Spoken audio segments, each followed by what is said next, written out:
You're listening to the Cyberwire Network, powered by N2K. Thanks to all of our sponsors for making the Cyberwire possible. If your company would like to reach 250,000 unique listeners every month, send us a note at thecyberwire.com/sponsor.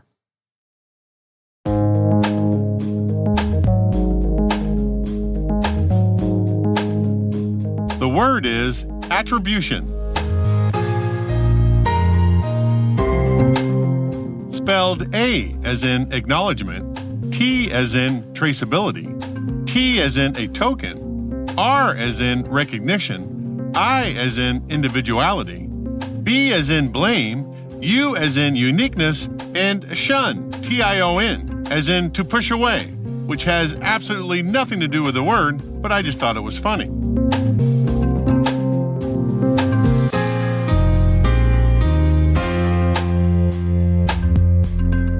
Definition 1. The recognition of a set of repeatable attack patterns across the intrusion kill chain. Definition 2. Determining the responsibility for offensive cyber operations.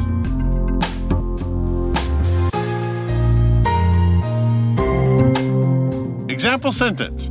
While traditional intelligence faces similar issues, attribution of cyber operations has additional challenges because of the opportunities to mask one's own identity or appear as someone else.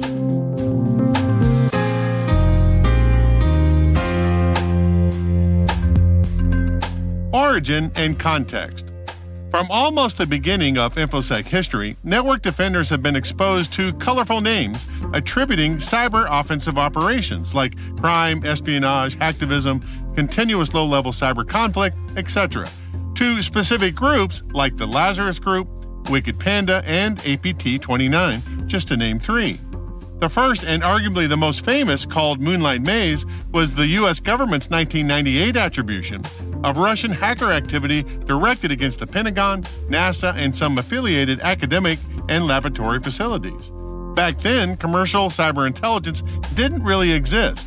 Most of the attribution naming came from governments and didn't make it into public circles until long after the activity began. One example is the codename Titan Rain, an umbrella code word used by the U.S. Department of Defense in the early 2000s to depict Chinese cyber operations.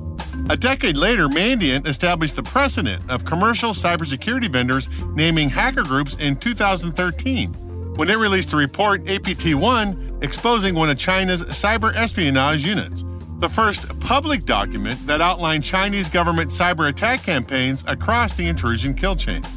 Today, most cybersecurity vendors have some sort of a public-facing intelligence team that conducts and publishes independent research for marketing purposes. Unfortunately, there is no agreed-upon naming convention, so everybody has their own scheme. Mandiant uses numbers as in APT-1, CrowdStrike uses animal names like Fancy Bear, and Microsoft just changed their naming scheme in 2023 from elements like hafnium to two-word names based on weather. As the years go by, confusion compounds for several reasons. First, because everybody has their own naming scheme, we tend to have a smorgasbord of names that all refer to the same activity. For example, as of this writing, the MITRE ATT&CK Framework Wiki lists 15 different aliases that refer back to APT-29. Second, there is a difference in the fidelity of attack campaign intelligence, like the MITRE ATT&CK Wiki, and the attribution of who is actually behind the attacks. Campaign intelligence has high fidelity. As a community, we're pretty sure how APT-29 traverses the intrusion kill chain. On the other hand, the fidelity of who is behind those campaigns is low. You might read that Cozy Bear is associated with the Russian Foreign Intelligence Service SRV, formerly the KGB. But you have no idea if that attribution is correct, and how could you? You're watching network traffic, not people in the real world.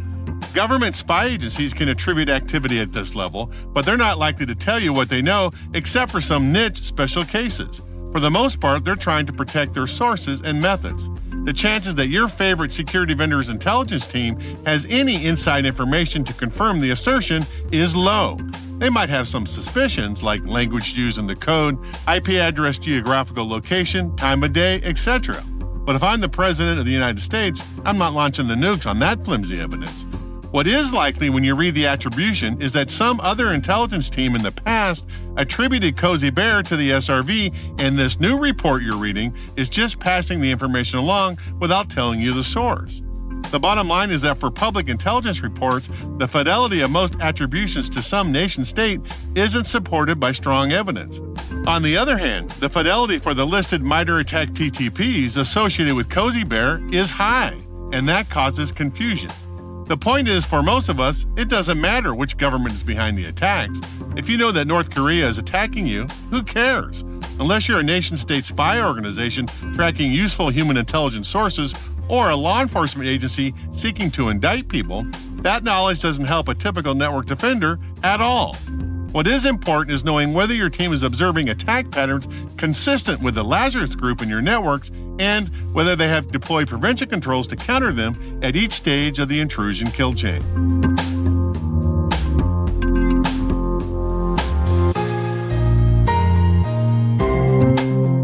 Nerd reference.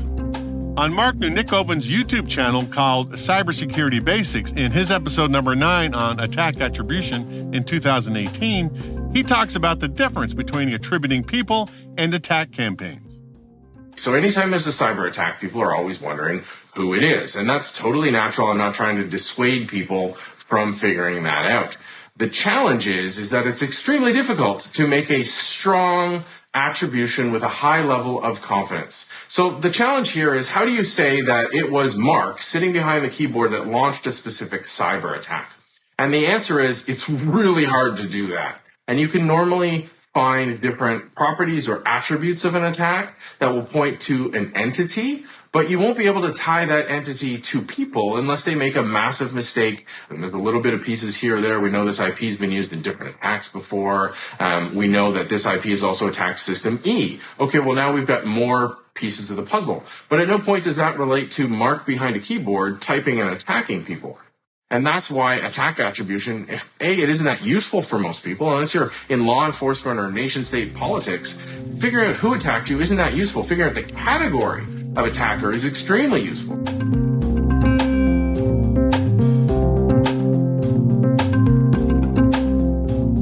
Word Notes is written by Tim Nodar, executive produced by Peter Kilpie, and edited by John Petrick and me, Rick Howard.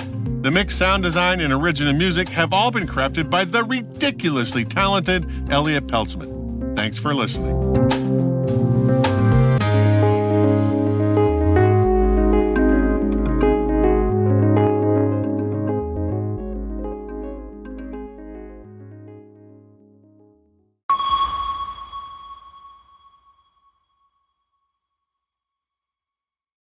Never miss a thing with CyberWire Pro. Stay cyber aware by getting access to all our public podcasts ad-free, as well as our exclusive CyberWire Pro podcasts, briefing, articles, and events by becoming a CyberWire Pro subscriber.